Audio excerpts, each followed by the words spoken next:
नमस्कार, आप देख रहे हैं प्रोंडिया टीवी न्यूज। कथा है पुरुषार्थ की, स्वार्थ की, परमार्थ की और सारथी स्वयं देव के देव महादेव जब हो तो निश्चित सभी का कल्याण होता। और बात जब हो शिव महापुराण कथा की तो गुरु जी के जो मुखार बिंदु से कथा सुनाई गई।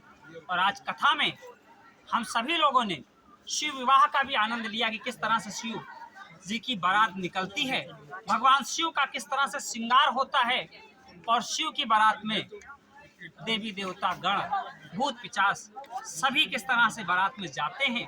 और लास्ट में जब शिव कैलाश पर विराजमान होते तो ऐसा लगता है पूरे संसार पर शिव की कृपा बरसती। आज उसका हम लोग सभी लोगों ने रसपान किया।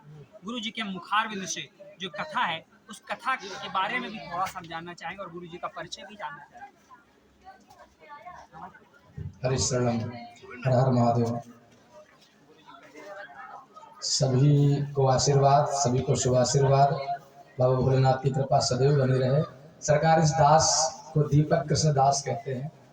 शुक्ल परिवार से मैं हूँ और दीपक कृष्ण दास नाम है हमारा।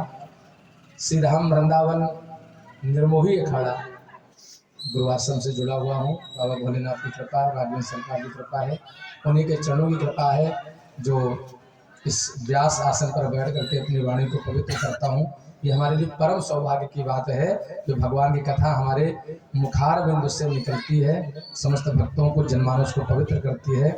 मैं बाबा के चरणों में बहुत बहुत आभार भी प्रकट करता हूँ, शरणागत रहता हूँ कि प्रभु ने मुझे ऐसी सेवा प्रदान करने का ऐसा शुभ अवसर दिया है। बहुत बड़ी महान कृपा है। भक्तों के लिए कुछ संदेश अगर भक्तों के संदेश तो मैं आज प्रथम दिवस से लेकर के 7वां दिवस है आज लगातार देता ही चला रहा हूँ।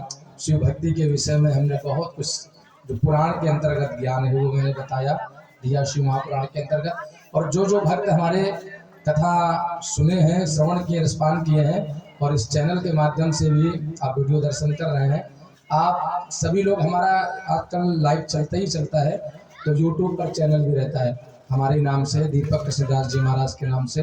सभी भक्त शिव कथा, श्री राम कथा और श्रीमद् भागवत कथा सब चैनल पर पड़ी हुई है।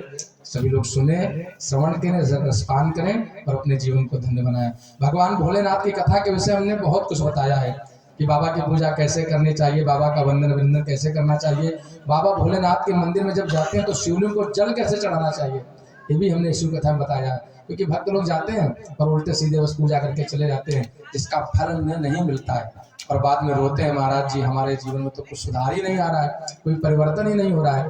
भगवान को जल चढ़ाने की विधा बहुत से लोग ऐसे लोटा लेकर जाते हैं, कोई ऐसे पकड़ लेता है, जबकि बाबा पर जल चढ़ाने जाए तो लोटे को ऐसे पकड़े हाथ में, ऊपर गादी के ऊपर रखें और हमेशा उत्तर की तरफ मुख करके तब भगवान शिवलिंग पर जल चढ़ाना चाहिए। बाबा पर भोले बाबा ने जो स्वयं अपने आप को धरती में सबसे पहले प्रकट किया था, भगवान शिव ही एक ऐसे देवता हैं। सबसे पहले भगवान भोलेनाथ ने इस धरती पर, जब धरती पर प्रलय आती है तो भगवान शंकर जी ने ही अपने आप को धरती पर सबसे प्रथम प्रकट किया, अपने स्वरूप से शक्ति को प्रकट कर दिया, जिनका नाम शिवा रखा गया। और बाबा भोलेनाथ ने अपना नाम सदाशिव रखा। शिव ने ही अपने स्वरूप से भगवान विष्णु नारायण को प्रकट किया और भगवान विष्णु ने अपनी नाभि से कमल का पुष्प और फिर उससे ब्रह्मा प्रकट हुए। इसीलिए ये त्रिदेव कहलाए, ब्रह्मा विष्णु महेश कहलाए।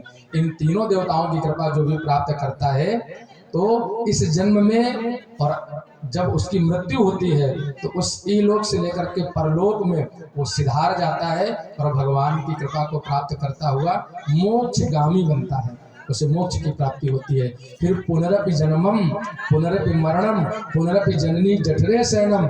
जो शिव कथा शिव भक्ति कर लेता है, सुन लेता है, वंदन अभिनंदन कर लेता है, उसे बार बार इस धरती पर जन्म लेना नहीं पड़ता और ना ही जन्म लेना पड़ता है और ना ही बार बार उसे मरना पड़ता है। फिर कहाँ जाता है? सीधे भगवान के धाम में पहुंच जाता है, उसे मोक्ष मिल जाता है।